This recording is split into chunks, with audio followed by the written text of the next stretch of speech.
कधी कधी वाटतं ना की जगातील सर्वात खराब नशीब आपलंच आहे. जिथे जावं तिथे फक्त अपयश. जे काम हातात घ्यावं ते बिघडतच. पण थांब, स्वतःला कोसणं बंद कर. कारण तू अपयशी नाहीयेस, तू अंडर कन्स्ट्रक्शन आहेस. निसर्ग वादळाचा सामना करण्याची ताकद फक्त त्याच झाडाला देतो ज्याची मुळे खोलवर रुजलेली असतात. सध्या नियतीचं तुझ्यावर काम चालू आहे, कारण एका भव्य इमारतीचा पाया भक्कम करायला वेळ लागतोच.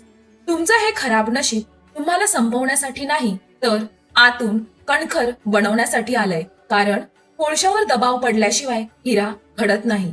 आणि लक्षात ठेव, एकदा का हे काम संपलं ना, तर हे जग तुला फक्त बघतच राहील. त्यामुळे रडायचं नाही, आता लढायचं.